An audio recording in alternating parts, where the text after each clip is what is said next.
Greetings, loyal listeners and new recruits. I'm Drew Deach. I'm Travis Newton. And this is Genre Vision. Every week, Travis and I review and recommend horror films, action movies, fantasy flicks, sci-fi cinema, and more. And this week, we're back at the theater for the first time in a while, and we're doing It Chapter 2. Before we do that, just some calls to action. We want to let everybody know that clearly we did not have to delay any of our Genre Vision episodes due to Hurricane Dorian. We had actually made a post on genrevision.com about it was looking like we might have to delay the episodes, but thankfully Travis is good and safe, everything's okay, and we're getting you your Genre Vision fix on time, on schedule. Thankfully. I'm very glad to be here. And we want to let everybody know that over at patreon.com/genrevision, because of your time sitting and waiting out the possibility of a hurricane, you made a little video for the Patreon people. Yeah, it's just a little video of me getting some work done for our next video project, which I won't announce exactly what it is here, but if you've seen our video projects in the past, you might have an idea of where we're going with that. But it's me just doing some editing work and doing a little bit of talking to the camera about how I do that editing work. So yeah, it's something new. We actually haven't really done anything like that for Patreon before. Actually, neither of us have appeared on camera for Genre Vision stuff, but maybe we'll start doing a little bit more of that. I like doing. I thought it was pretty fun. It's really cool. And if you become a subscriber over at patreon.com/genrevision, you will actually get to know what it is that Travis is working on. That can be revealed, as well as some other fun stuff. Yeah, I really liked that video. I would love to see some more stuff like that when we have the time. So go check that out, patreon.com/genrevision. Okay, we have a whole lot of movie to cover this week with It Chapter 2, and I think this is going to be a really great episode, loyal listeners. It's a tall order. Well, for this particular reason, at least. We were talking about this before we started recording. We have been pretty much on the same page for most of the episodes we've done for a while now. Mm-hmm. But I think this is the movie that is going to break that streak. I think we're going to disagree possibly pretty strongly on this one. But It Chapter 2, we did an episode on the original It, and it was one of my favorite movies of that year. It Chapter 2, I was feeling kind of anxious about leading up to it, was kind of worrying because as somebody who counts the novel as probably his favorite horror novel, it was worrisome that the route that they were taking was similar to the 1990 miniseries, with splitting up the story and doing it in a way that isn't really reflective of the way it's structured in the book and so much and so forth. But It Chapter 2 is a very, very weird movie in terms of the blockbuster landscape. And I think we can debate whether it's successfully weird or repulsively weird in certain ways. And I know we've got to stay spoiler free for a while before we get to the spoiler wall. And I don't know if we want to completely reveal our feelings about the movie right out the gate. But would you agree with me, Travis, in saying that It Chapter 2 is a fairly different beast from the first movie? In many ways it is, and in lots of ways it is bending over backwards to emulate what people liked about the first film. Because this is a sequel, this gives the studio and the creatives time to think about why the first one was a success. And not only are they trying to replicate that success monetarily, they're going to change the art to reflect that. So they want to artistically replicate what has been done before. And they've had to do a lot to make sure that happens, including de-aging young actors and things like that, so that it more closely matches their look from the first film, which was produced a couple of years ago. And all these actors are in their young teens, so of course they're going to grow like weeds. Puberty is going to wreak havoc on them bones and them faces. So, naturally they've had to do a little bit of wizardry to more closely match the looks of the the actors from the prior film. So you can see in a lot of ways how the movie has had to try to fit itself into a box, which is expected for a big studio tentpole like this. The studio tentpoles are expected to deliver crowd-pleasing experiences, especially when they want to make a lot of money, like this movie wants to make a lot of money because the first movie made a lot of money. So that's a totally reasonable expectation from the studio to want to make a movie that pleases crowds and makes them go to the theater to see it.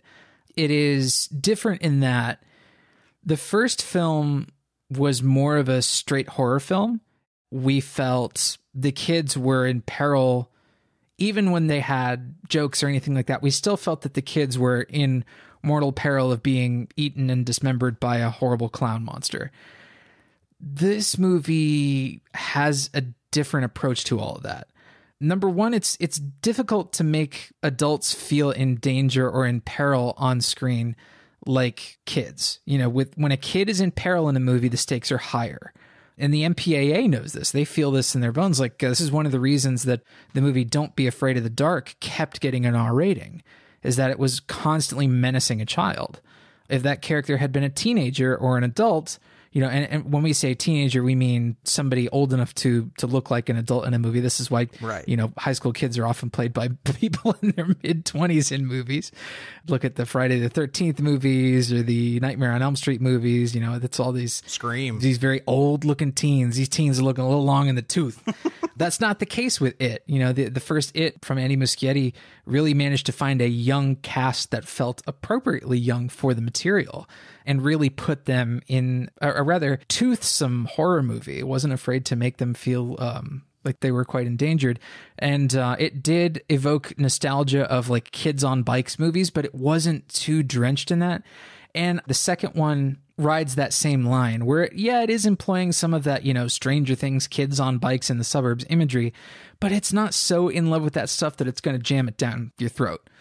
The approach to making the adults feel in peril is instead handled with a strong bit of comedy. I'm trying to struggle to find words to describe it because I don't want to spoil anything, but from the adult character's perspective, this is not nearly as scary a film. Well, I think it's fair to say that when you pull the same tricks on adult characters, it's a lot easier to play that for either comedic moments or absurd moments, because they are equally as absurd in the first movie, but because it's happening to kids, like you said, the peril is a lot stronger. And especially even within the narrative of the story, being that the creature Pennywise specifically kills children. Right. That makes whatever absurdity that is going on with the manifestations scarier because they are his clear targets. Whereas in the second movie, and in this part of the story of the book, the manifestations are really much more to straight up scare the kids. This is going to be a tough one to talk about because of the closeness you and I have to the novel. There's things that they've changed or omitted or shifted around that I think were good changes. But there's also stuff in the movie that I think changes the momentum for the characters and the motivations. I don't think this is spoilery to say that in this movie, Pennywise is beckoning all of the Losers Club to come back to Derry. Right. We pick up 27 years after the original Pennywise killings that we saw in It Chapter 1, I guess. Yes, and I can't really say that that's so much the case with the 1990 miniseries or necessarily the book. There is more of a fear of Pennywise when they come back as adults, that these are the only ones that could potentially kill me because they've gotten the closest. And he's, as my memory serves me, when the adults return in the book, he continues to appear to them to basically scare them out of Derry. That's not what's happening here. Right. So they've changed some things around and added some more traditionally cinematic structure to the screenplay. There is a really good representation of a scene from very early on in the novel. The novel opens up with the deaths of two adult characters, one of whom is somebody that is not terribly important to the plot, but it sets the stage for what Derry is in the contemporary story. It's a story of two gay guys that get singled out at a public event in Derry, and one of them is attacked by a group of bigots and dumped over a bridge into the river. I don't know what people consider spoilers. If talking about any specifics from the movie is a spoiler, this is the first sequence of the movie. It's the first sequence of the movie, and it's also one of the first things you hear about in the novel. So it's fascinating to me when Andy Muschietti's out here talking about how he would love to make a supercut of these two movies. And there's a part of me that's like, I don't want him to just mush them together at their, part one's ending and part two's beginning. I would almost want a total restructuring. That's what it would need to work as a full, 6-hour, 5-hour movie or whatever. I think so, because obviously that's the structure in the book, because the book, the first scene we get is the death of Georgie, and then it fast forwards to 27 years later, and it's the death of Adrian Mellon. And it's clear that both of these are framed in their different time periods as the catalyst to the beginning of its awakening and feeding. We'll talk about the specifics of that in the movie when we get into spoilers, but I think non-spoilery stuff that we can talk about has to do with pacing and rhythm and structure. Yeah. In the novel, the losers making their way back to Derry and sort of rediscovering their pasts in Derry takes quite a long time. For them to actually all meet up eventually they meet up at a Chinese restaurant in the book, but for them to get there in the original novel takes, from what I remember, just an extraordinarily long time. But the pacing in the opening of this movie, once we meet the adult losers, is just breakneck. It is rocket fast. It's basically handled in montage of let's go to each character, see where they are, and get them to where they are. And this is part of the switching around of the structure. This was the one thing that I did kind of have to click into once I saw what it was doing, because yes, the movie gets them together as adults really quickly and then splits them up, whereas opposed to in the novel, we spend time with each character re-entering Derry and remembering things and having experiences with Pennywise and different manifestations before they come together, which is how it works out in the first movie. Right. So there's an element that, again, we can maybe talk about when we get into spoilers, that they have to make for plot reason for them to split up and go out into Derry. Right. They're MacGuffins. It's considered a little odd these days to hang your entire story on a single MacGuffin, but this second movie requires Infinity Stones. Yeah, basically. It definitely feels like an artificial structure forced upon this story so that not only does it feel different from the first one a little bit, but it also gives us an opportunity to revisit material from the first one. So almost in an effort for it to be its own thing, it actually has to relent and show us what people expect to see because they loved the first It movie. People expect to see these kids, and they do. There's a big section of the movie that basically flashes back to a period in the first film where the losers had disbanded. And in the original film, that again was just handled with montage and a needle drop. And then the movie decides, well, actually there was all this other stuff going on in that period that you didn't see. Right. Overall, I think in more non-spoiler stuff, performances, I've seen a lot of stuff online saying that the adult cast doesn't have the chemistry that the kids have. And I know these are a lot of the common criticisms that came up with the 1990 miniseries, that the second half isn't as good as the first because, the adults don't have the same chemistry and they aren't as compelling and dramatic and stuff.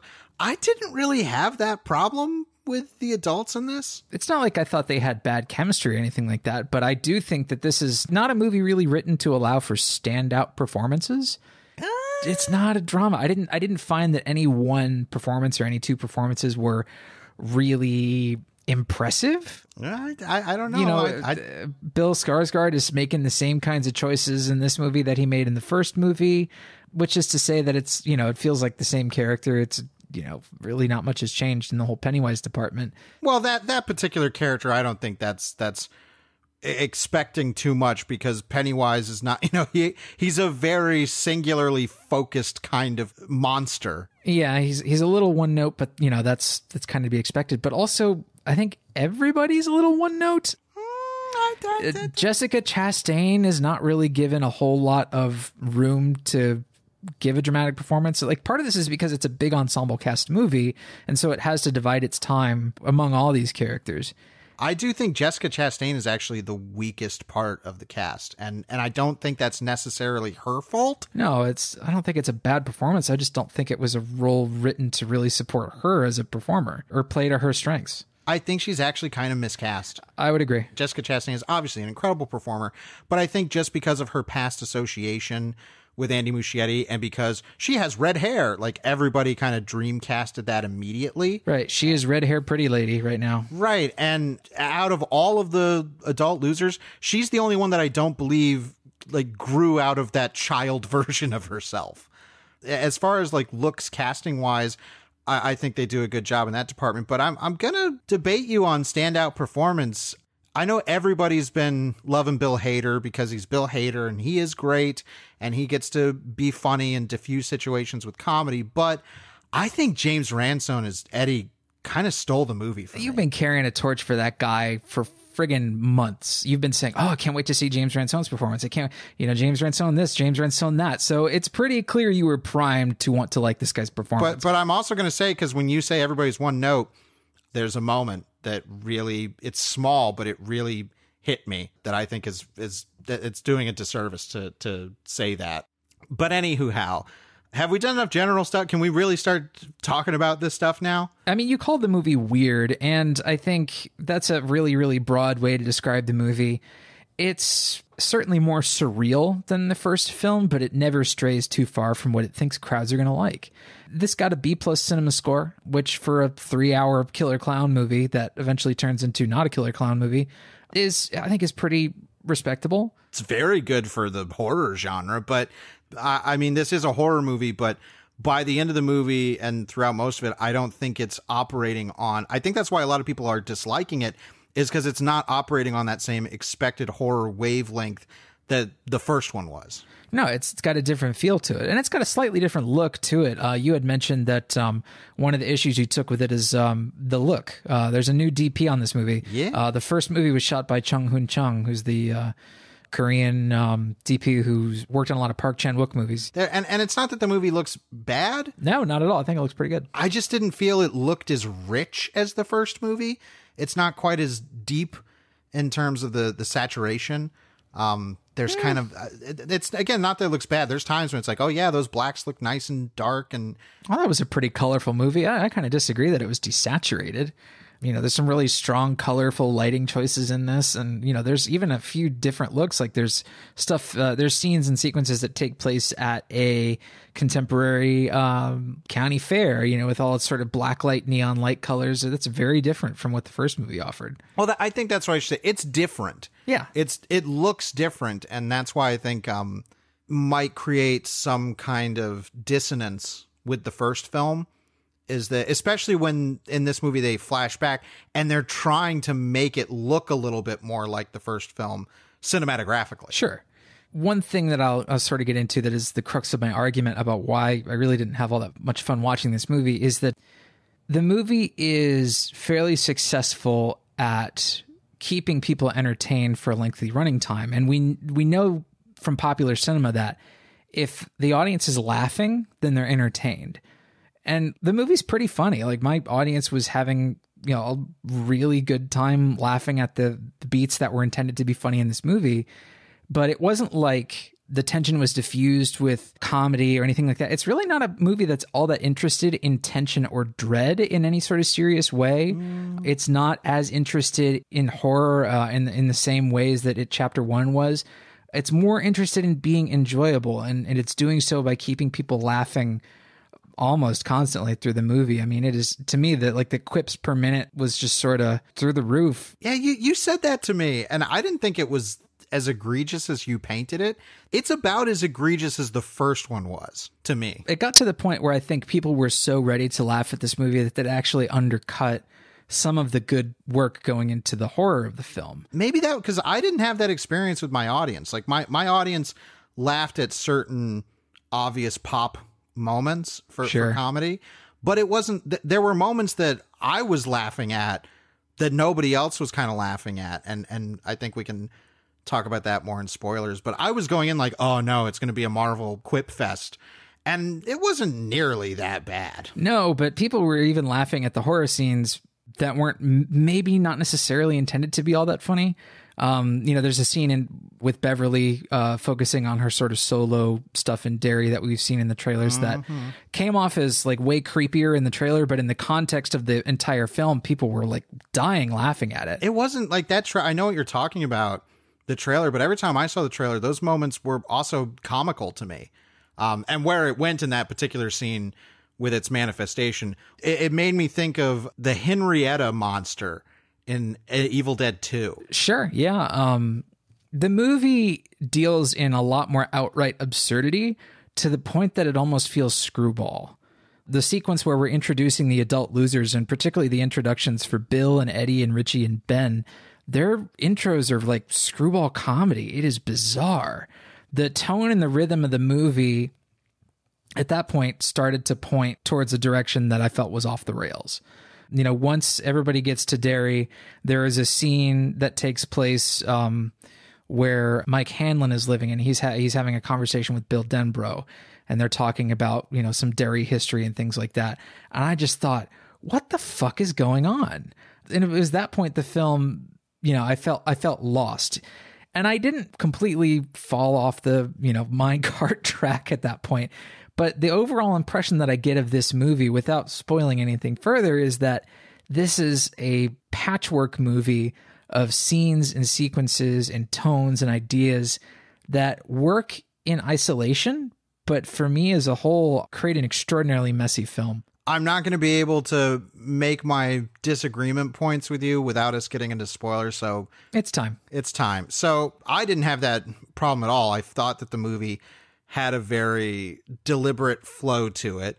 I will admit that the worst culprit of that flow and pacing was having the Jade of the Orient scene so early and having them get together and then splitting them up. Mm-hmm. In search of bullshit MacGuffins. Well, I didn't mind the MacGuffin thing so much. It was a lazy way to do what is presented more naturally in the novel, but it's going to be a way more like, I feel like if you do that to audiences and they're just people want them to get together. Right. Well, the whole reason they take so long to get together is in the novel, we don't know who these characters are yet, and we're on a journey to figure out who they are, and then they unite as adults. Right. Here, we already know who the characters are because there's already been a whole movie to establish that. But before that, there's way more scenes we have to talk about. The opening with Adrian Mellon, I think, is fucking great. It is really, really good. After a little brief intro where, we open on that image of Sophia Lillis's face from the first one where she's sort of under the spell of the deadlights, and there's a little bit more after that, and then it gets to present day, and we see this contemporary fair, this carnival with all these neon lights, and it's like, oh, this is a different look, and it's a different feel, and we meet this gay couple. Adrian Mellon is played by Xavier Dolan, who's like a really interesting French-Canadian film director and actor. He made this movie called Tom at the Farm that if you haven't seen it, you gotta freaking see it, man. It's really cool. And then there are some really creepy close-ups, as they're walking around the farm, these two guys who are quite obviously in a romantic relationship. There's this really creepy close-up on people watching them. And then we are introduced for the first time to something that Stephen King talked about a lot in the novel, and that's bigotry. Outright bigotry in the first It film was not addressed. There was a bully in Henry Bowers, but well, yes, I mean, in the first film, it was implied, but it was never directly addressed that Henry Bowers hates black people. No, I mean, he calls the losers very early on in the movie the F words, but that feels more like that kind of, well, that was casually a derisive thing to say to people. Right. It's just sort of casual homophobia. Yeah, but this opening Adrian Mellon scene, I hate to get anecdotal, but in my audience, when him and his boyfriend kissed, the couple behind me were like they weren't happy. Yeah, I felt a similar moment in my theater too. Like they were like, people were surprised when that happened. Yeah, I think, like, to me, it's like, okay, whatever. But there was an uncomfortableness right away. And then when it gets into the beating, there was stillness in the theater. You could have heard a pin drop. The beating was so violent, like the guy punching Adrian Mellon in the face over and over again was so brutal that this woman behind me said, Jesus, and it's true. Like it really is quite painful. And you're thinking, what happens to my Killer Clown movie? Well, but honestly, I was enthralled by this because much like the Georgie scene in the first one, which is far more familiar, and for whatever reason, we're way more cool with the kid being killed than seeing actual people, other human beings beating up a gay person. It achieved that same level of shock. Sure, but the Georgie scene plays more into the high concept nature of the way that first film was marketed. It was kids versus killer clown. Right. The killer clown kills the kids. So what happens in the opening scene? We see a kid get brutally murdered by a killer clown. In this one, it's like there's this gay couple and they get assaulted and one of them gets dumped over a bridge and then the killer clown starts eating the one guy. They do the armpit bite. Yeah, they do the armpit bite, which in the book is like, God, sounds so painful and awful. Well, it's just so bizarre. Yeah. It's a genuinely weird thing. And I think that works. And then of course we have the big, balloons all over everywhere. Which I thought was a cool enough idea. I liked that it was, put in such an early. Yeah. Well, and that's from the book. Yeah. It's a different scene, but yeah, that concept is in the book. But I think people weren't prepared for the clown to start taking on adults. But, that really does have to sell the idea that the clown will kill adults. It's not its chosen diet, but the movie knows it still has to have its clown versus kid quotient even in the present day. And we get kind of a repeat of the Georgie scene. There's this little girl with a birthmark in the opening scene that actually has an interaction with Adrian Mellon, which is really sweet and fun. I really liked that. And then we come back to her and she's at like a baseball game and she ends up chasing a firefly into the underside of like the bleachers. And of course, and I was like, this is honestly something that's in the book more about the whole reason Pennywise appears as a clown is as a lure for children. Right. And here people are scared of the clown more. Like in contemporary, culture, killer clowns are very, very scary. And of course the girl is scared of Pennywise. She's like, They had to acknowledge that, kids find clowns creepy nowadays, but still throughout so many interactions with Pennywise in this movie, characters are drawn to him. And it's easier, I guess, to chalk it up to supernatural reasons. People are just supernaturally drawn to Pennywise, no matter what he looks like. Fucking Bill Denbrough goes sticking his head down a grate. He's like, Georgie, come here. I'm like, you idiot. What are you doing? Well, he's got his trauma, but also there is with the losers specifically. I don't remember if this piece is in the novel. I don't think it is, but the idea of them being touched by Pennywise is basically kind of infected them with an early death sentence. Yes. And I'm like, I don't think that was in the novel, but that gives them another kind of reason to have to stay and fight the clown, because it's like, oh, okay, well, if you don't do this, then you're all going to be dead within 20 years. Well, and it's basically says it's their last chance to do this. So it sets up that stakes of like, they have to do this now. They can't just kick it down the road another 27 years. Has to be now or never. Well, I don't want to pass over that firefly scene. That firefly scene's really good. It's creepy. Yeah, it's real creepy. In some ways, I think it's better than the Georgie scene in the first one. I like that the girl walks away from Pennywise and he starts crying. Yeah, well, and I like that he connects with her because of the birthmark. He's using her insecurities against her. And really, the film is about bullying. This comes to play in the climax in a really, really big way. Well, we'll get to the climax. Yeah, but the film is about bullies. This is why Pennywise chooses Henry Bowers as his sort of agent of chaos. Pennywise is basically the ultimate cosmic bully. That's the way they're looking at it. That's the way he's sort of used in this film. Yeah, and I think in effective ways, and we'll get to that climax. Like you're saying, with the different moments where the losers go off and have to find specific totems from this period of in time during that summer as kids, where they had disbanded and they all had kind of more events happen to them with Pennywise. This section, which is comprised is pretty much the second act of the movie. Mm-hmm. There's some good stuff in here. Probably on reflection, my favorite bit being Richie and his flashback to the Paul Bunyan statue coming alive, which feels like that big fun kind of thing with this. And then the decision to have Pennywise appear in the present and float down to Richie and the color grading on the film changes. Yeah. They do things that I think are a little bit bolder with the style, which is fine. Again, it doesn't really stray too far into things that I think will distance the audience, but it's nice to see the movie having a little bit more stylistic fun in that way. Well, and I like in that scene that there's a bunch of people, behind Richie that are, cheerleading and doing all this stuff, and then they all stop and turn and are swaying and turn. I like the reinforcement of Derry is part of it. Like, it's people, the place itself. Right. It's not just this clown thing, and we'll talk about that when we get to the climax. But I like those kind of reinforcements that the movie does. Right. The novel makes it much more obvious that Derry is indeed it or an extension of it. Mm-hmm. The novel essentially has over 1,000 pages to paint this picture of what it is. And it is many things in the novel.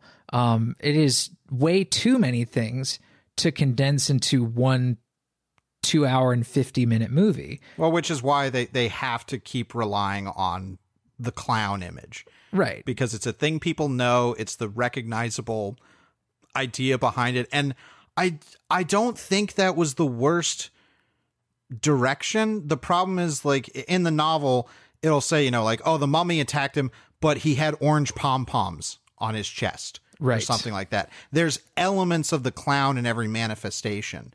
Right. The werewolf has orange buttons on its Letterman jacket. Right. Yeah. Stuff like that. And I wish I would love to see concept art for certain of the creatures in this, because spoiler, like, the thing that Mrs. Kirsch turns into, mm-hmm.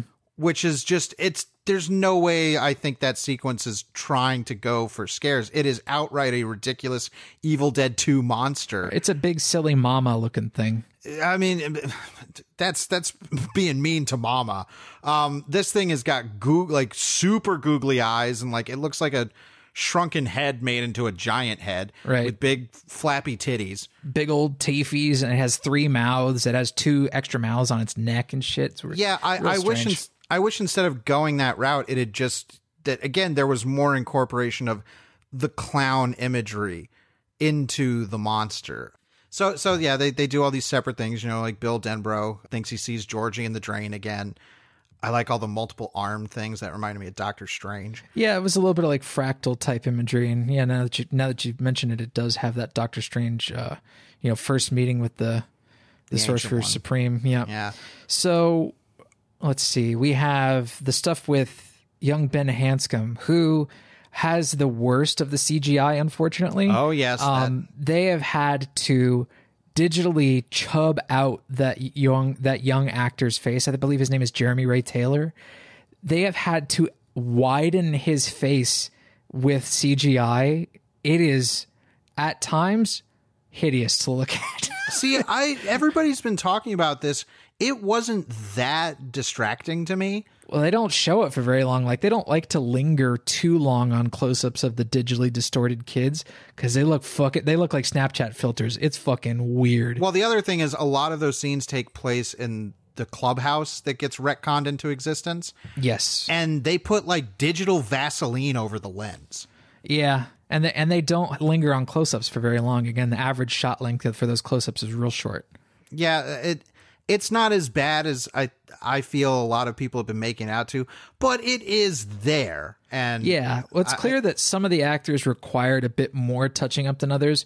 Jeremy Ray Taylor, who plays young Ben, Finn Wolfhard required a bit of touch up. Yeah, people like Jack Dylan Grazer, the kid who plays Stan Uris, required a bit of touch up. But like the kid who plays Mike Hanlon, Sophia Lillis, who played young Beverly, and then Jaden Martell, who plays young Bill, like they didn't really get a whole lot of digital mess around with. Like they look pretty much like they did in the first film. Well, and it'd be fair, because we were talking about this in the lead up to release, like how much of this is totally new and how much of it might be recycled from footage that wasn't used for part 1. There's a little bit of extended footage that I believe came from part 1 right at the opening of the film, where young Beverly is talking about, I saw us there when we were older, and there's some like excised material that was deleted from the first film that gets featured in that scene.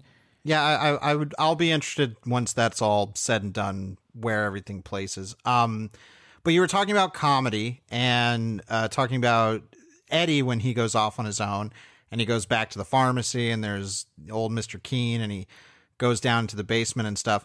This was the one moment of comedy that when you were telling me about rhythm and everything about this movie being bizarre, this was the only moment that felt really weird to me. I mean, this was like a straight up sort of like Raimi Drag Me to Hell kind of sequence where Eddie, both in flashback and in contemporary happenings, they're drawn down into the basement of the pharmacy, or what they believe is the basement of the pharmacy. And young Eddie sees his mom tied up to some sort of chair, and then across the room is some sort of creature that is chained up and hidden under a sheet. Turns out it's the leper from the first movie, and then it breaks free and is sort of like chained to a pipe over its head, and so it keeps getting closer and closer and closer, and then Eddie starts choking the leper, and it pukes a huge gout of like brown vomit all over him. And as soon as that vomit hits his face, Angel in the Morning starts playing. It's like, what? And it's for like 2 seconds. It's incredible. It's not like they linger on that and let the song play out for a really long time. It is really quick. And then there's an awkward cut because the leper is gone and Eddie's just there with, no leper. He's just covered in this vomit. And some fucking quip. Well, that was the one moment where I was like, huh, okay. I mean, the audience liked it and everything, but it was clear that they were like, yeah, this stuff isn't going to work the same way when you're throwing it at adults. So we need to have a level of levity. But what I did like was when they get all their stuff and they get back together and they have to go back to the house on Neibolt Street. There's some other stuff that happens, like Henry Bauer. I kind of feel like the Henry Bauer stuff could have been totally cut. Maybe. I mean, it was nice to see it there because there's some stuff from the novel that I actually liked seeing, brought to life. In the novel, Belch Huggins, who's another one of the bully kids, is the one who appears to adult Henry Bowers as sort of his like phantom chauffeur. Mm-hmm. But in this one, it's Patrick Hockstetter. Cool look on the dead face of Patrick Hockstetter. Yeah, that's a cool effect. But in the book, Bowers pretty much takes Mike out of the equation, as he does in the miniseries. That doesn't happen here. So the Bowers stuff, I don't know. He has a moment where he stabs Eddie in the cheek, and I was like, oh, are they going to kill Eddie this way? Is he going to be the Mike character? But he gets stabbed in the cheek. And does like a fucking stand-up comedy routine. Really? I think you're blowing that up out of a little proportion. Well, how much can you really stand around like being funny when you have a knife hanging out of your face in a horror movie? I'm sorry, but like the fact that he just like pulled the knife out of his face, stabbed a man in the chest and goes, and get rid of that fucking haircut. What reality do you exist in where you're like constantly making jokes? I mean, you should be scared shitless. Well, yeah, if you're going to harp on that, the moment in the Neibolt house that might be my favorite performance moment in the movie is it appears as a manifestation of Stan's head, and they have a nice little thing reference, which is cute enough. Like I was probably, I think, the only person in the theater that reacted to the reference. Yeah, it is cute. I think there's a lot of stuff in the movie that is cute in that way. Well, you're saying frankly, cute very dismissively, but yeah, well, and I mean it. It's like cutesy, and there's like a lot of scene transitions and shit like that. I'm like, eh. But we should talk about that in a second. Yeah. But the thing head, I liked the effect of it. I thought it looked pretty fun. But in that moment, Eddie freezes up and doesn't help Richie. And Bill comes over, and after they get rid of the spider head thing, Bill comes over and starts berating him and is like, you could have just, he would have died and you just sat there. And James Ransone's delivery, he is shivering. He's like, I was just scared. Please don't be mad, Bill. The delivery of that really tapped. I was like, oh man, like this is working for me. I'm actually enjoying these as, grown up versions of these kids. Like, and I could not sincerely believe that the character was scared when Richie is doing stuff like looking up in the rafters and going, oh, there it is, and it falls on his face and it's like a big gag. Well, Richie wasn't scared, but Eddie certainly. I mean, that's kind of where they end up going with his character. And that's similar to what happens in the book. And I will admit to some bias from information from the book that is not present in the movie. And that in the book, it's very heavily implied that Eddie has a deep love for Bill, more so than any of the other losers. Yeah, like a sort of like deep admiration, sees him as a role model. I mean, it never crosses into outright romanticism, but there's a section in the movie from Eddie's, in the book, from Eddie's perspective that is so laudatory and, you know, talking about his love for Bill and how he would do anything for him. Well, I mean, in the book, frankly, does lionize Bill Denbrough quite a bit. You know, talks about him as like this Lone Ranger type figure. He's like the folk hero of the kids. Whereas Bill in this one, he has a very different trajectory. You know, he's the one who's going to originally go off on his own to take out Pennywise, which in the context of the movies that we've seen works. Like he's saying, like, there's one thing that I didn't like that was omitted. Or that was never made implicit in Bill's arc, because he goes off and he talks to Storm Drain and he goes sees Stephen King in a cameo, which again is cute. I thought that Stephen King cameo was, you know, I thought, you know, as soon as I saw his little face over the counter, I thought, uh-oh. But then the cameo actually plays out pretty well. Like his performance, he's gotten better since playing Jordy Verrill. Hey, you know, don't be attacking my boy Jordy. But anyways, meteor shit. Yeah, I love it. I love Jordy Verrill, but it's, you know, I think Stephen King, like he even gets to break out his real Maine accent in this, and it's like, yeah, all right, I'm feeling this, I vibe with this. But Bill's whole thing, you know, the thing that I don't like that they omitted is that there's never a moment where he realizes he forgot Georgie. Yeah, that I felt is such an important point of his memory in the story, and I thought they were building up to that. I'm like, he hasn't mentioned Georgie at all, and there's never a big moment, because that's kind of the catalyst of him being like, I forgot about Georgie, and that was the kickoff to this whole thing. But I don't mind his trajectory. Like the fun house sequence, which I was so worried about in the marketing, was not bad. It's fine. He you know, ends up seeing this kid keep popping up, and he's trying to warn him and save him, and eventually sees the kid get killed by Pennywise.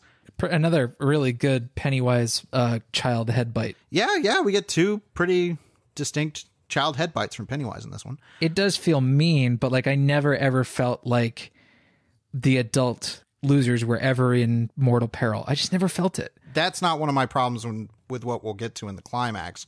But before the climax, we have to talk about direction choices, because this is very strong in the opening of the movie when we're having the montage of how the characters are getting together. There are transition choices that are way, like, some of the most showy stuff I think I've seen this year, and especially in tentpole releases. Yeah, the movie tends to eschew making a jump cut whenever it can. Well, you jump cut in terms of a direct scene-to-scene transition. Yeah, that's what I mean. There's a scene where stars turn into these like sort of more vague points of light, and the camera moves closer to the stars, and then it reveals the little blobs of light have become like lit up puzzle pieces in the black night sky, and then it turns out we're looking up through and underneath a jigsaw puzzle up at the adult Stanley Uris, who's doing a jigsaw puzzle in his living room. It's like, wow, what is the purpose of this scene transition? It's showy, but I don't understand what it adds to the scene aside from that. I mean, I think it's trying to break from, like you're saying, just making that montage of alerting the grown-up losers with just jump. I think it's trying to have some kind of flow. It's really showy, and it's not something I don't dislike or like it. It's just such a bold choice that it feels incongruous from a lot of the other language of the movie, and particularly the first movie. Now, there are a couple of transitions like this that I think work very well. There's one where Beverly goes to Derry, and there's a seamless transition of her escaping her house with Tom Rogan, which seamlessly links up to her arriving in Derry, which then seamlessly links up to the camera going down into the storm drain. We see a shot from inside the sewers, and this huge tsunami comes out of the sewers, and then we follow the tsunami, which leads us to a trail of dead children's bodies in bloody water, and then the camera tilts and eventually tilts upside down, and we see young Henry Bowers waking up after getting washed out of the sewers, you know, so we find out his fate from falling down the death hole at the end of the first movie. That's a fun messing with time kind of idea. That was the one that really worked for me. I was like, oh, okay. There's a couple that I think aren't as showy and that I think work better because they're not as showy. For example, when they find their old clubhouse and they fall in, you hear adult Beverly say, like, you know, okay, come on down. And it's holding on a shot just inside the clubhouse of their little step ladder that goes down into it. But then it's the child version of her coming down. Right. You know, there's one moment later when adult Eddie Kasprak goes to the pharmacy and we see a close-up, a really, really tight close-up on his face looking across the pharmacy counter. And then it cross-dissolves into a perfect match of young Eddie Kasprak coming in and their eyes like literally matching up, lining up pixel for pixel. And I was like, I get it, man. You know, what is you're wasting my time dicking around. Like, just use a good jump cut. And somebody's got to be in their bonnet. I do got to be in my bonnet. I think this movie was showing off. I won't disagree with that. A little bit of that I think is fine, but too much of it, and I'm just like, you're bird manning. Stop bird manning all over me. I won't disagree that I think it's showing off. I think this is part of the issue in the way that this story has been approached for adaptation twice. The structure of the book is made to flit back and forth between these things so that the climax of what's happening when they're kids is happening at the exact same time as when they're adults. And so these showy decisions to mess with time were clearly decisions that they're like, we want to try and do more creative things than either just jump cutting or more simple stuff like there's a moment of, like you said, Beverly seeing herself as a kid, you know, ride by on a bike. Mm-hmm. And then it's like, oh, okay. Like, and it's just a simple, all we're seeing is Beverly as a kid and the camera's following her. And then it pans to the right and adult Beverly is there watching her. And now she's outside her old house. Yeah. And it's like, oh, okay. Like that works enough. But I get the feeling that they were like, if we just do that, it's going to feel like we're going to the well too many times for the audience. I'm not saying that there weren't better showy ways to do things, but I understand the intention behind it. I do as well. I just disagree with the execution. And again, like the humor, just if I were to make some sort of overall statement about the use of humor in the film, is that I don't think it's an unfunny movie. It's not the problem that's like the jokes were bad or anything like that. In fact, most of them were quite funny and my audience was very entertained by them. And that's good. That's good writing. It's good performance. If you're trying to make people laugh, you're succeeding. So congratulations to It Chapter 2 on all that. But what I felt like the movie was doing at times was using the comedy as a way to not engage with the conflict of the film, which, coming from the source material, is a pretty sad story. Well, this was kind of a going into this second movie problem that we had discussed, and I think is kind of unavoidable, is it's really hard to make a movie about sad adults fighting a scary clown. Like, particularly when the first movie in the series is a pretty fun, straight up horror movie about a bunch of kids versus a killer clown. Right. That has a much more, you know, kind of nostalgic, not nostalgic for pop culture, but nostalgic structurally and tonally kind of feel. Mm-hmm. And now you have to have a bunch of adults getting together, trying to remember things. You know, they've all been very successful, but it's them realizing that they haven't really been able to grow up past this one insanely traumatic event. And in ways it's stunted them. So this is going to be a long episode because it's a long movie, but they decide to explore the origins of what it is in this movie very differently than they do in the book. They have to resort to, I think, what's a little hokey with, well, here's some ancient wise Native Americans who know some shit. Yeah, who appear in a trip montage that is like so breezy and fast, and aliens and you know what that made crazy. Well, they also, it's this vision that Bill has that Mike had when he's explaining, like, yeah, I found these Indians and they gave me some herbs and I tripped balls and they showed me. They gave me this magic leather bag and shit. Well, and the way they portray this, where it makes me think of the DC universe movies where they always have to do some kind of history lesson with some stylized kind of tableau thing. Sure. Where it's like, oh yeah, Shazam, here's little electric people. Wonder Woman, it's like a moving storybook. This one, it's like the opening of Hellboy 2, The Golden Army, where they tell the story of the elves with the little wooden dolls, you know? Right. It's made up to look kind of like come to life etchings or dolls and stuff. And it's insane floaty camera movement stuff. It's deliberately disorienting. You know, it's like they showed me what it looked like to them, which was this giant bird that then turns into what kind of looked like the monster from Colossal for a second. A little bit, yeah. It had that kind of like swept back horns sort of look. Yeah, I was like, bear? And so this is all delivered very rapid fire. And I didn't dislike it, but I was like, okay, I mean, I guess if that's the way it piles a whole lot of crazy on into one scene where it's like, you know, magic bag, Indians, you know, sacred Maturin route that I'm going to make you trip on. And, you know, it's what, whoa. I have to admit some bias to having, you know, knowledge of the book. So I had some kind of grounding for this, but I was thinking, so it wasn't hard for me to ingest it, but I was thinking about like, are audiences going to be able to eat this?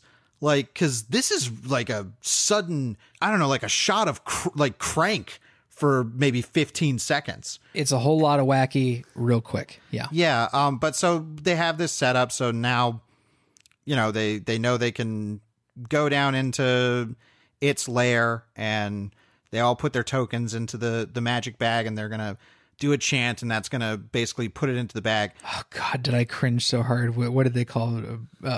Turn the light into dark. Into dark, I think. Yeah, that's.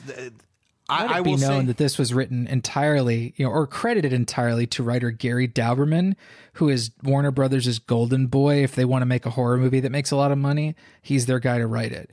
I believe he did some work on the first film, but you know, yeah, he has a credit. Yeah. He has the A&D co-writer credit. Right. He was the guy who rewrote the script after, you know, Cary Fukunaga and Cary Fukunaga's co-writer, I forget his name. Chase Palmer. After they got their version of the script finished, they brought Gary Dauberman on to rewrite it. Right. Basically, when Fukunaga left and Muschietti came on as director.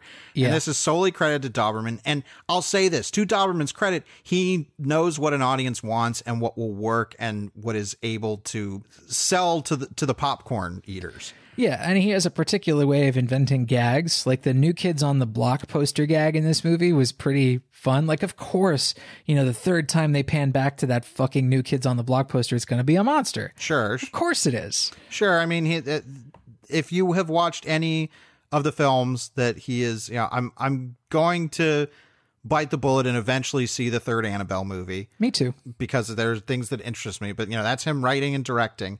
And it's like, yeah, I know his bag of tricks and they clearly are working.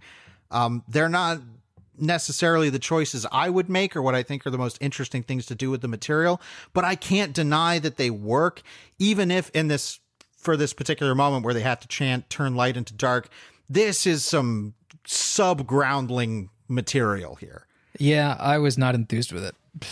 But it leads to a wonderful moment where when they think they have the thing trapped, the giant balloon inflates out of it. I'm like, yay, this is more of that playing with that familiar imagery and doing weird things with it that I liked. Well, and I like that set, you know, that set where the meteor, you know, quote unquote meteor that was it fell to Earth.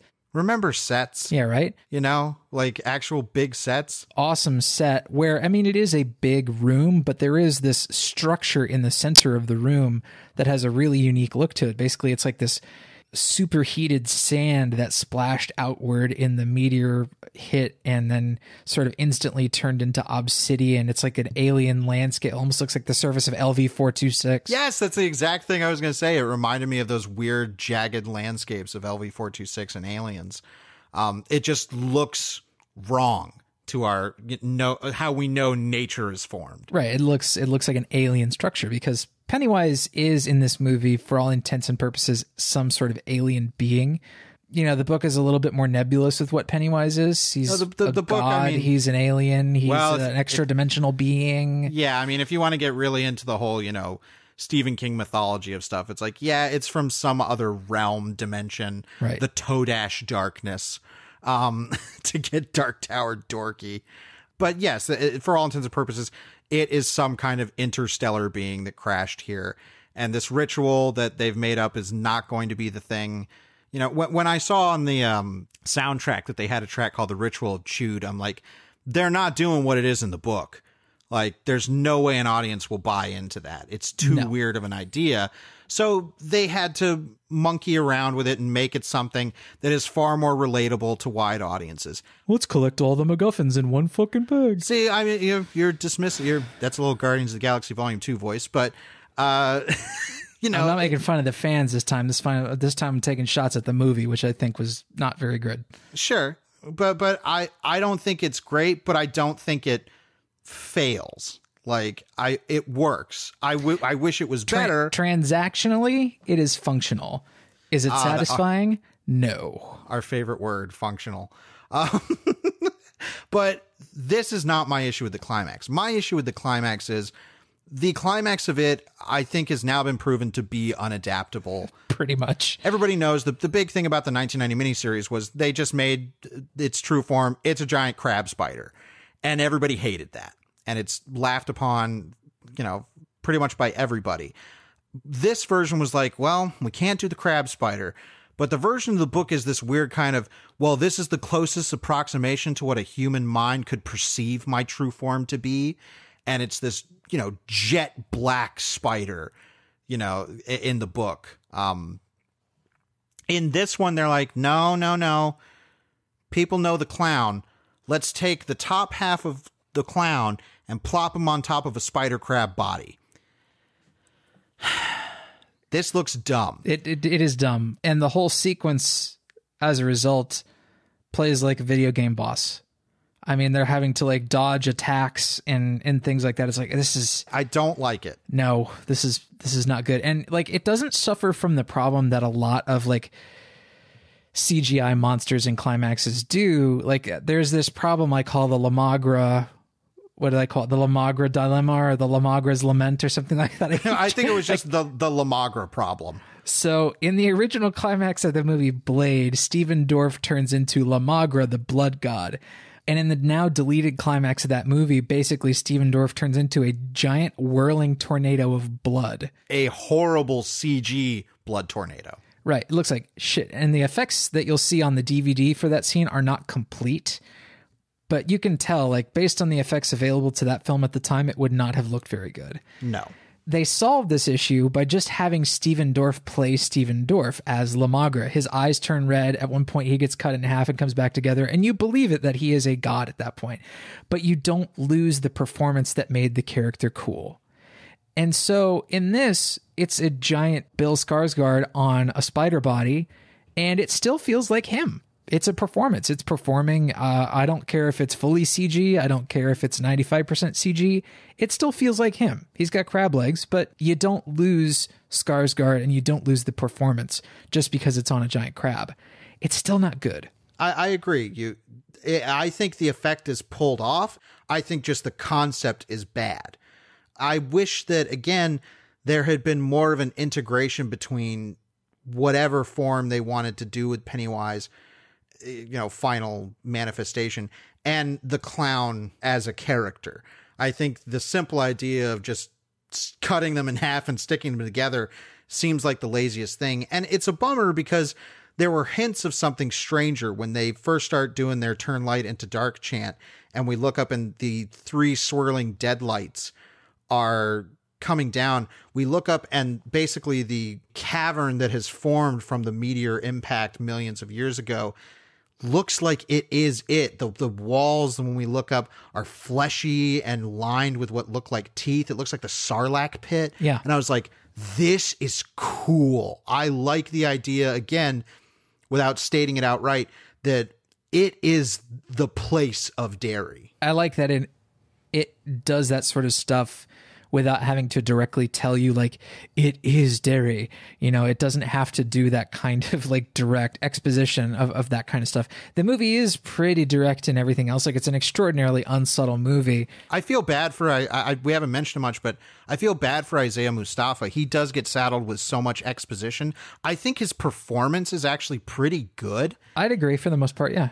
But he is saddled with like all the wackadoo, like, here's my magic Indian bag crap. Right. He just has to, you know, say a bunch, you know, he has to repeat lines, you know, like all things must abide by the form in which they exist or something. And Like, he has to say stuff like that all the time. He has like, to say a lot of gibberish in the movie. Yeah, he's the rule speaker.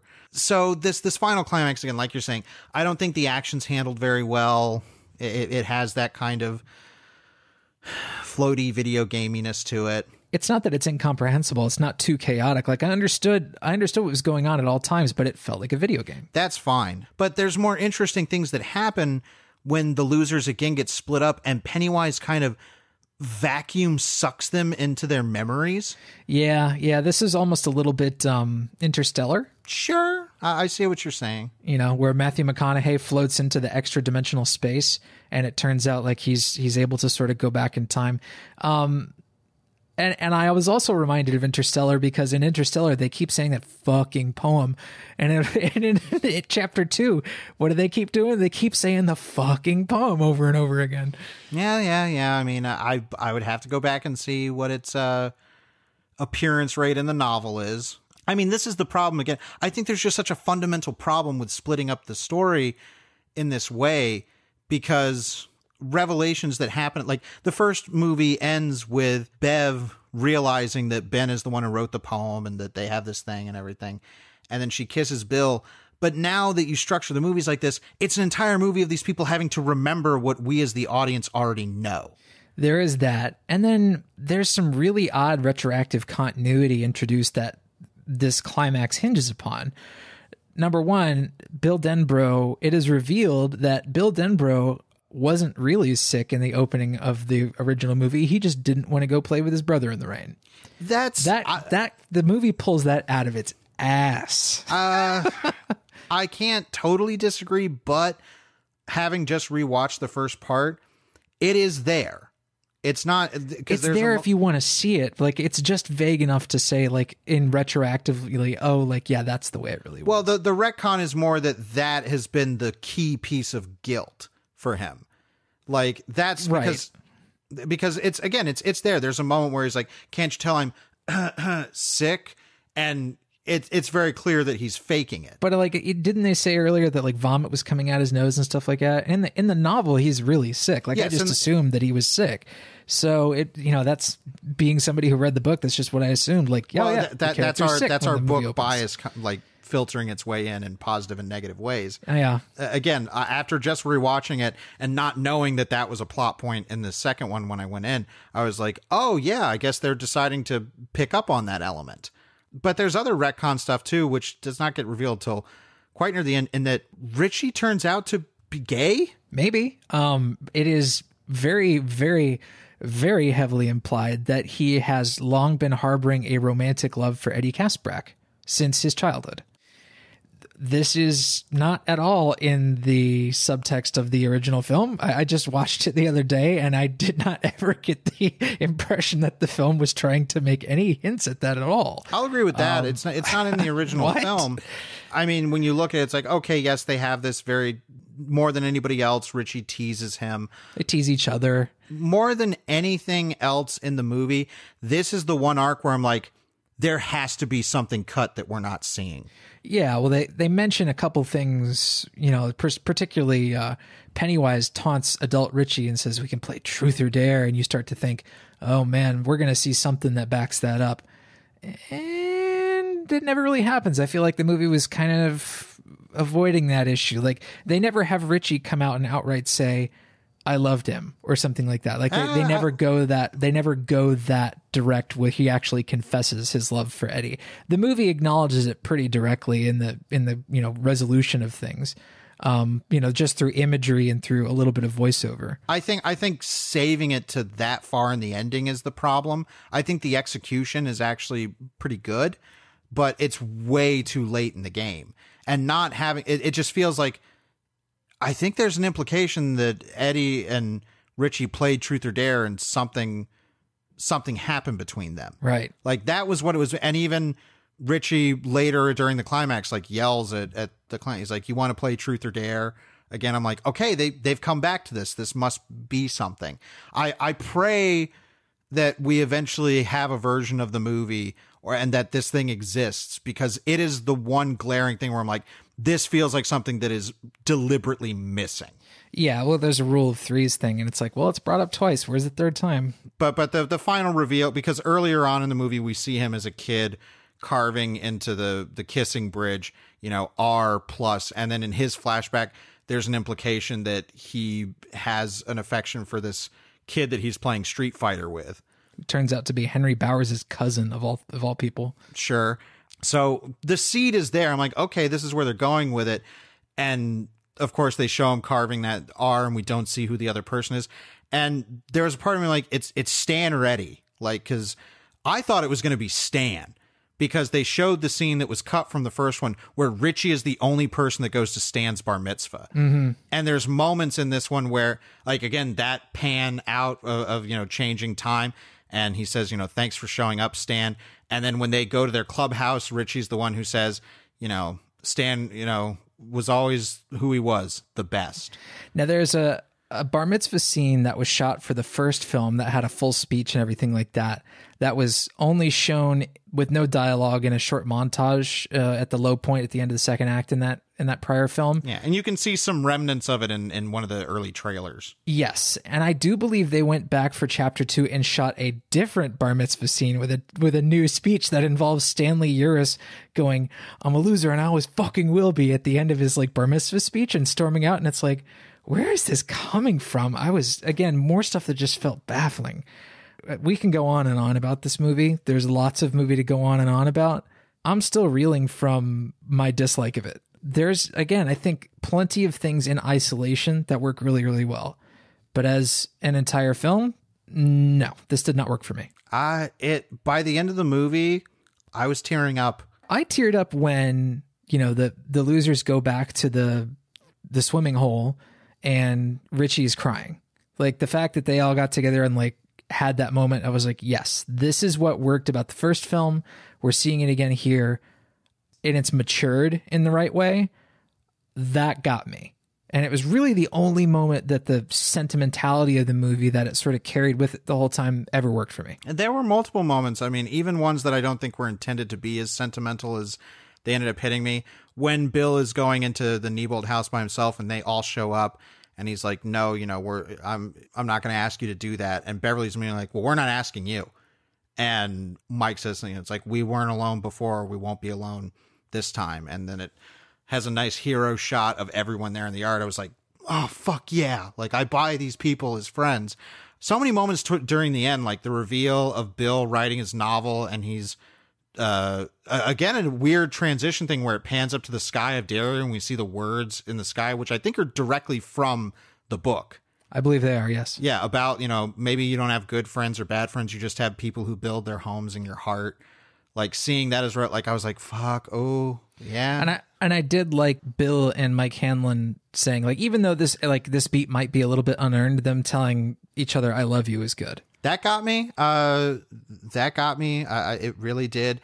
And then the revelation of Stan's letter, and that being the thing that kind of is tying everything up with everybody. I was like, man, this was a smart way to go about the use of that character.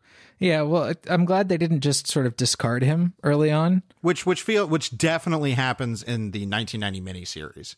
Yes. Like, he's gone and he doesn't really matter once it's revealed that he's dead. Yeah. Having Stan be there at the end and his explanation for, I knew I wouldn't come and it wouldn't work, so I took myself off the board. I was like, wow, that's actually a really, really good way to present it.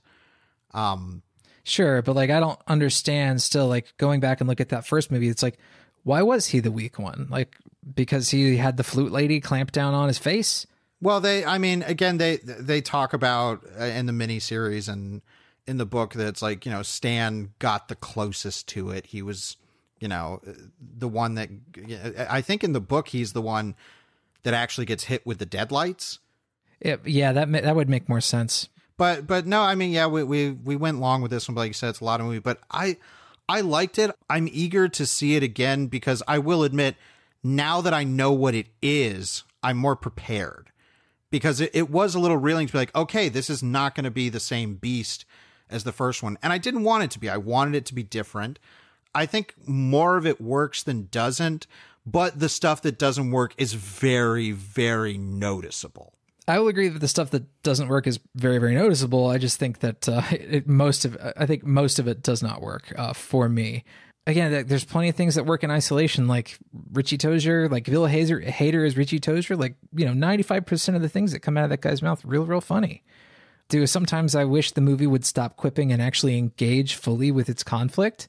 I think it should. I just don't think it's making the most of what should be an ultimately frightening tale for these people. And instead it wants to be a fun movie. And there's a balance. You can make a fun movie that is also scary as hell and, pays proper attention, I think, to the gravitas of what it's trying to do. And instead the movie kind of loses itself in being fun and silly. And for certain scenes, that's really, really fun. Like the leper scene with the angel in the morning puke. It's like, okay, I don't mind that this is getting a little wacky, but in the context of the movie at large, I don't think it all fits together. I'll disagree again, and I'll say that I hope we do get the promised super cut of the movie and that it's something more than just a whole bloody affair type smushing together. No, I'd watch that. They'd have to create new material. Muschietti has already said he'd have to create new material to properly sort of patch over scene transitions and make sure that the retcons mesh with the prior material and that kind of stuff. Well, and adding in, I think he said there's like somewhere upwards of like a half hour more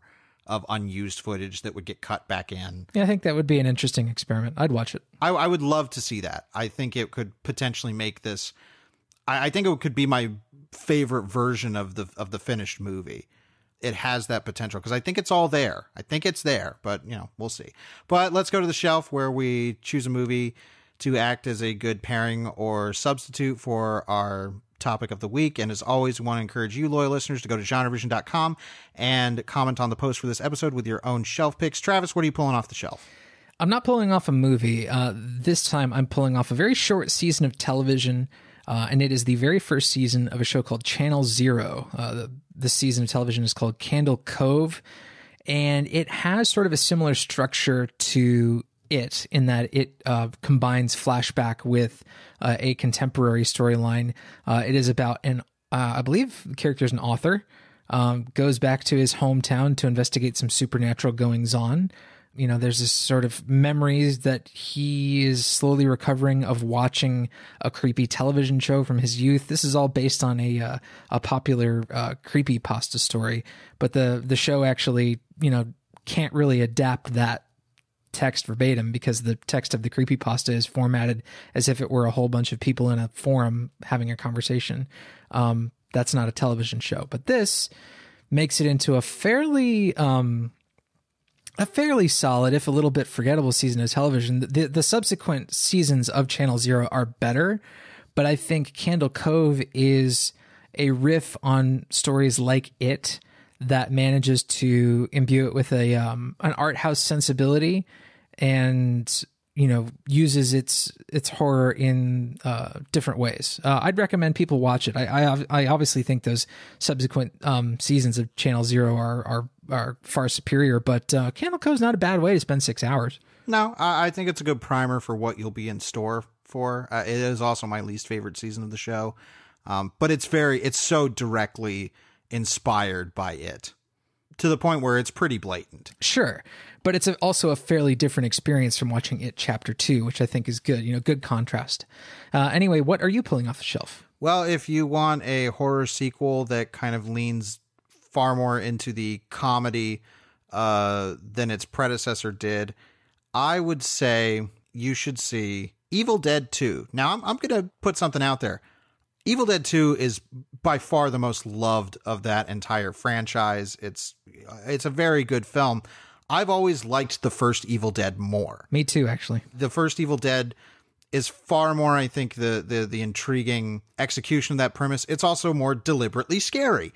Evil Dead 2, not so much. It is far more comedic, much like It Chapter 2 was. It's got more kind of creative monsters and is using them in a funny way. The character of Ash changes. In the first one, he's not the person you expect to be the final boy. He is not the super macho shotgun toting chainsaw hand guy that we know him as.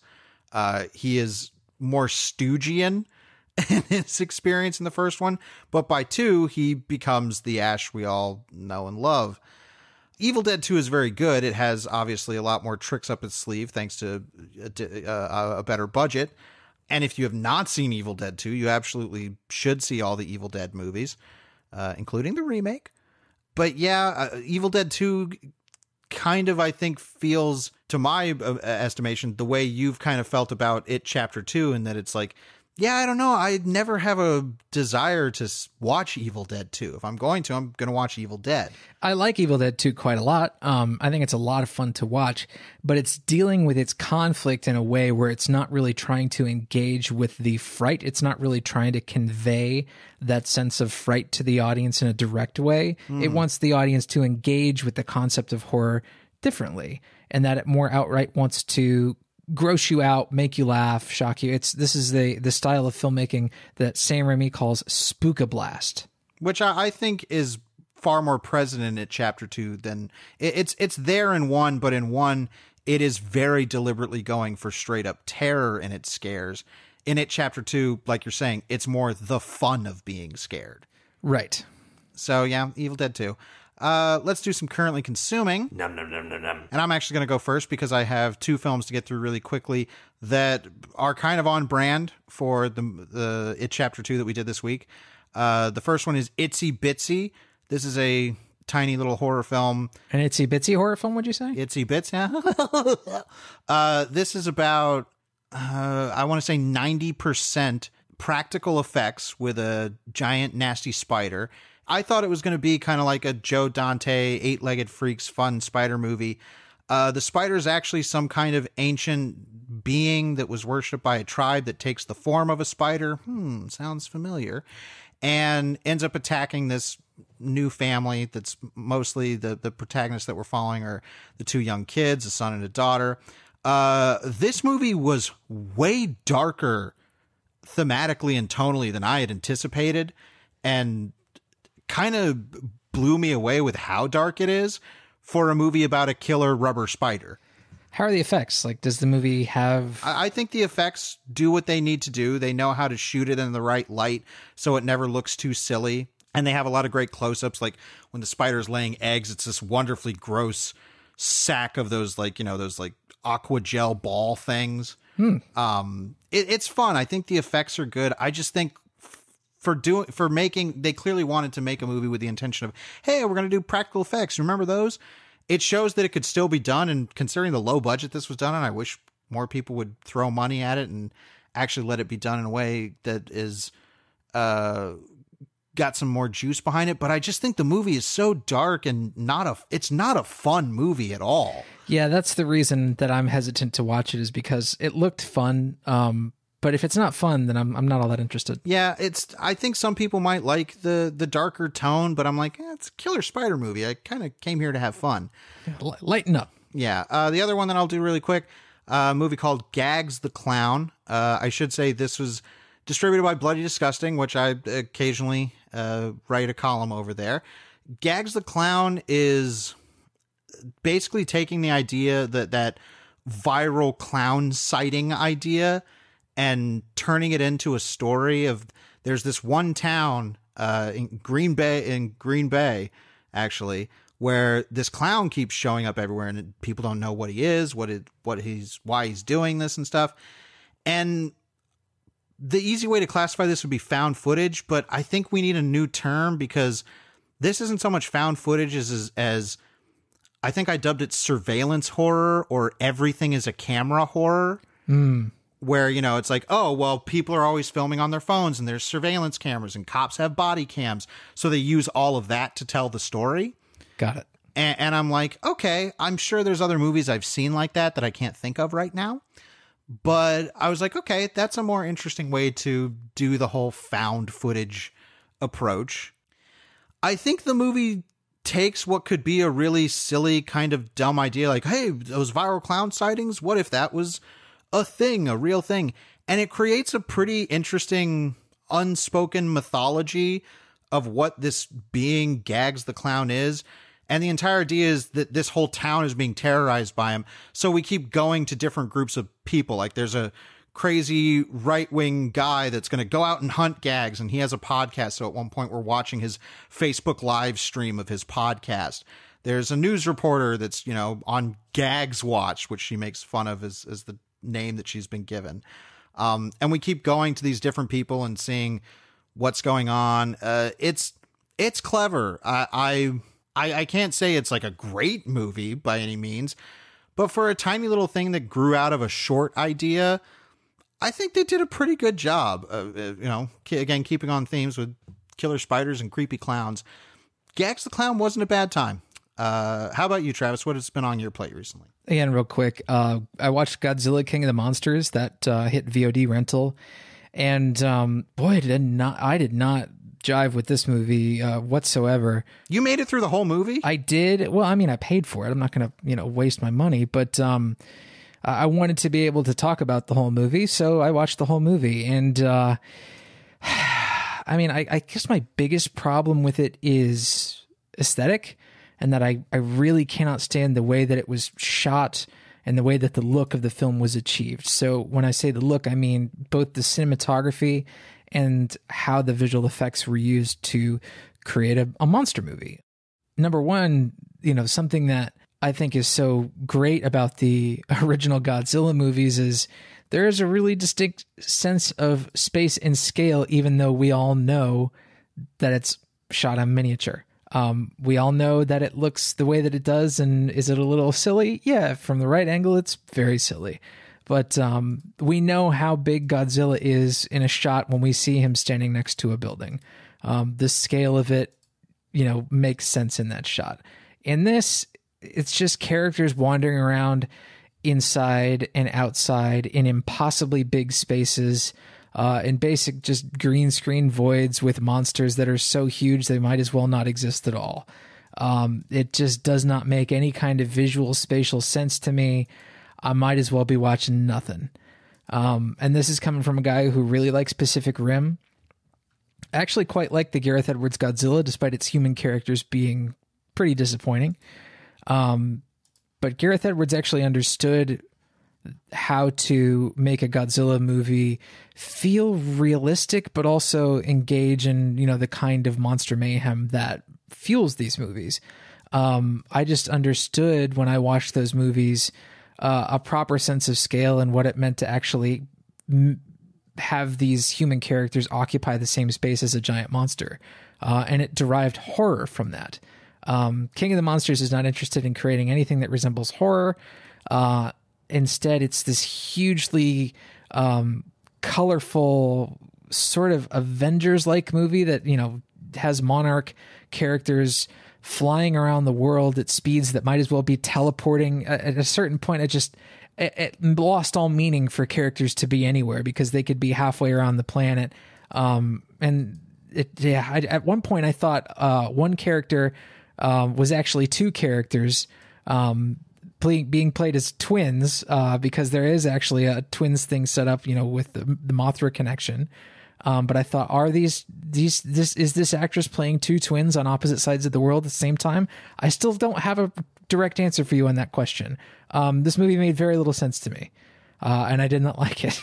I mean, I can't critique it fully. I bowed out of it about maybe 45 minutes in or so. Basically, after the first Godzilla and King Ghidorah fight, or King Ghidorah, however you want to say it. Ghidorah. Yeah, I just realized I didn't care about these. Like you said, I love most of the original Japanese Godzilla films because they're physical things. They're in a physical space. I get that very clearly, and it's fun seeing those different monsters interact when they're real things. And I like the Gareth Edwards one quite a lot too. And I think the main thing is that he understands perspective on how to view these monsters. I think to the chagrin of a lot of people who just want to see something like King of Monsters, like, I just want to have the camera be there and watch them fight. And it's like, that's not the most interesting thing to do when your creatures are cartoons. Sure. So yeah, King of the Monsters, I know a lot of people liked it, and that's great. Good for them. Like, I'm glad they had fun, but I couldn't possibly. No, I was bored out of my mind. Like when King Ghidorah popped up, and he's fighting Godzilla and I didn't care, I'm like, this should be the easiest bait for me in the world. Mm-hmm. And it's not working at all. Something is wrong.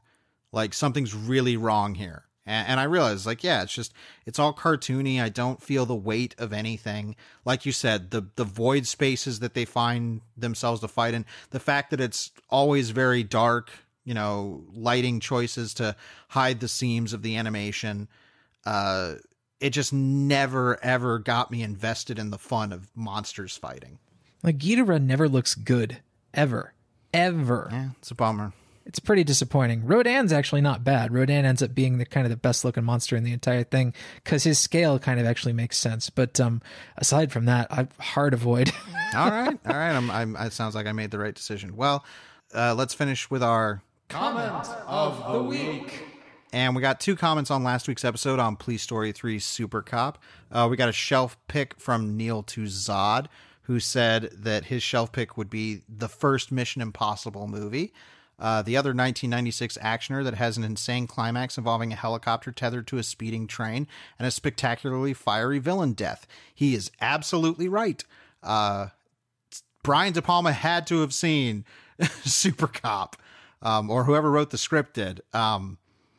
Yeah, I know everybody's crazy about the Rogue Nations and the Fallouts and stuff, but I always find myself coming back to that first Mission Impossible. Very different movie, not just from an action standpoint, but the way that it works from sort of scene to scene and the vibe that it has. And I mean, not much is going to beat that sequence where Jean Reno is, dangling Ethan Hunt from the fucking ceiling and, he falls down the wire and he's going to sweat and his sweat's going to drip off his forehead. Like that scene just fucking rocks. Yeah, it's classic for a reason. And then Neil Tuzad also backed up my shelf pick for Police Story 3, which was Death Wish 3. Apparently he sold it to you better than I did. Yeah, well, he said some magic buzzwords, so. Oh, yeah. Specifically, in case you all didn't know how to tickle Travis's recommendation pickle, Neil Tuzad says, it plays like a Dogville-style art house experiment of a feature-length version of Janet Jackson's When I Think of You video. Yeah, I mean, yes, please. So that's all. Just drop some Dogville. I hope everybody in the comments just recommends everything to you now and somehow ties it back to Dogville. And then I did want to mention, we only got 2 comments last week, and one was from loyal listener DT Grizzler, and he said, I like the term clown energy. And then he posits a MPAA rating of, warning, this film contains adult situations, violence, and clown energy. Which, yeah, I mean, if Blue Crush can get a PG-13 for, language, drug use, and a fight. A fight. Yeah, a single fight, one fight in the movie. Why not put in some clown energy? So thank you guys. I'm very glad we got to do those Police Story movies. That was a good run. And that's going to do it for this week. Next week, we're doing a Versus, which we haven't done in a while. Yeah, glad to be going back to the Versus as well. Yeah, and it's a fun mashup. One movie that I've been dying to get on the show to revisit, Dark City versus The City of Lost Children from Jean-Pierre Jeunet. A movie I've only seen once, so this would pretty much be almost a first watch for me with this. Yeah, same here. I saw The City of Lost Children once, and it was a very long time ago, so I'm very eager to revisit both films, and even more eager to talk about them next week, right here on Genre Vision. All right, see y'all next week.